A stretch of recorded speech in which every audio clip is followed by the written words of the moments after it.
Carlos, o presidente do TSE, Alexandre de Moraes, deu 24 horas para que o PL apresente um relatório também do primeiro turno. É possível apresentar em 24 horas? Vocês têm esse relatório desse primeiro turno? Tem como diferenciar quantas urnas foram usadas no primeiro turno e no segundo turno?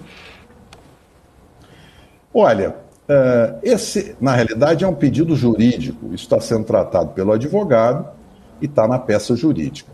Mas, obrigado pela pergunta. Como eu expliquei, o log, ele trata de toda a jornada digital da urna.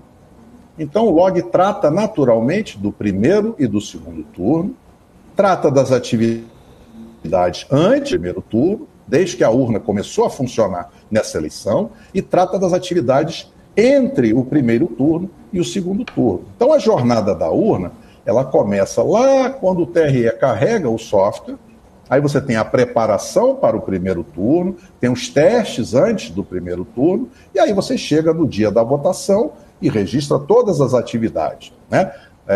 Por exemplo, a identificação biométrica de um eleitor, que pode ser correta ou incorreta, depois o fato, a atividade de votação, não tem o conteúdo, mas tem lá, eleitor votou para presidente, para deputado, enfim, para governador, assim por diante. Quando termina o primeiro turno, inclusive é divulgado um log parcial do primeiro turno, depois existe a preparação para o segundo turno. O log registra todas as atividades de preparação.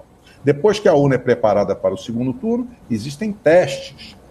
E depois que existem testes, validados, evidentemente, a urna, então, é utilizada na votação do segundo turno. Quando se encerra o segundo turno, que são emitidos lá todos os documentos para a totalização dos votos, né? Esses arquivos são todos enviados para Brasília. É importante dizer que cada arquivo desse, o boletim de urna, o RDV e o log de urna, eles são gerados na própria urna eletrônica, depois eles são empacotados num arquivo zip, eles são registrados na memória de resultados da urna e eles são transmitidos, tudo automaticamente, ao centro, né, de processamento de dados, lá o data center central do TSE. E também, automaticamente, eles são colocados no portal de transparência. Aliás, tudo muito bem feito.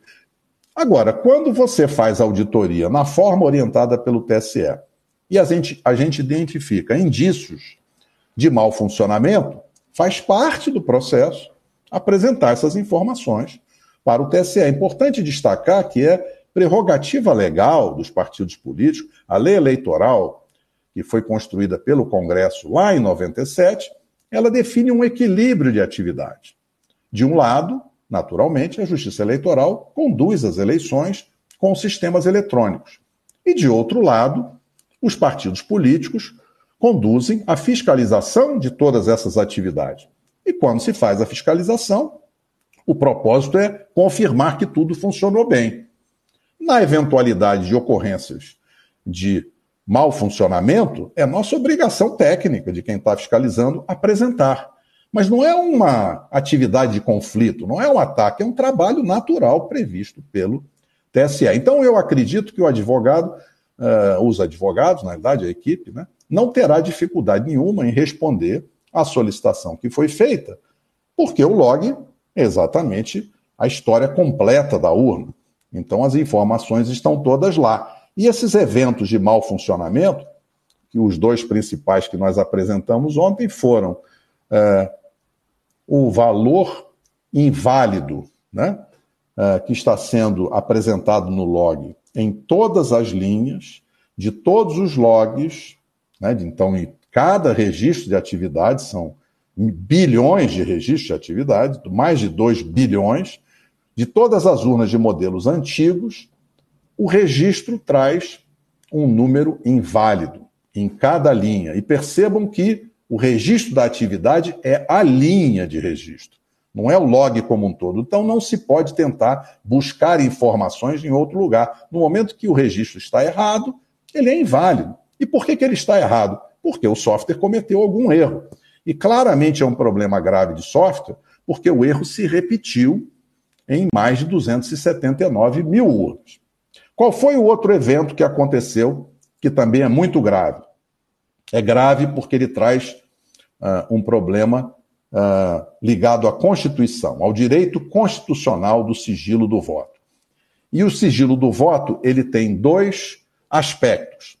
Ele tem o sigilo do ato de votar, que é o direito que o cidadão tem de ter protegidos todos os seus dados pessoais, então o seu nome completo, o número do seu título de eleitor e outros dados de identificação, e o conteúdo do seu voto, que claramente também é protegido pelo sigilo. Mas algumas pessoas que conhecem superficialmente o tema acham que o sigilo do voto é só o conteúdo do voto. E essas pessoas, então, não conhecem o assunto, porque o sigilo do voto tem duas componentes. Uma, claro, o conteúdo do voto.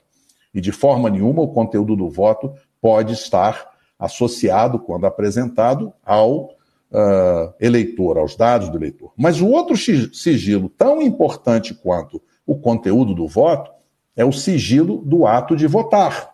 Isso, inclusive, está presente nas sentenças dos ministros do Supremo, quando eles julgaram a ADI relativa à impressão do comprovante do voto pela urna eletrônica. Em duas ocasiões, o Supremo considerou inconstitucional o comprovante impresso do voto. E um argumento bastante indicado e considerado fundamental por quem julgou a matéria era exatamente o sigilo do ato de votar. E, na época, o argumento usado pelo Supremo foi de que, ao imprimir o comprovante do voto, a urna poderia violar o sigilo do ato de votar, né, apresentando dados de identificação do eleitor. Ora, o que foi identificado pela equipe técnica nesses logs, em centenas de atividades, foi exatamente a violação do sigilo do ato de votar. Eu sou um engenheiro, mas eu tendo a seguir a orientação do Supremo. Se o Supremo considerou que o sigilo do ato de votar não pode ser violado em hipótese alguma, e a mera possibilidade de uma eventual violação do sigilo do ato de votar no futuro justificou uma sentença de inconstitucionalidade em duas ocasiões, eu quero crer que a identificação da mesma ocorrência nos logs das urnas é um fato grave que deve ser verificado.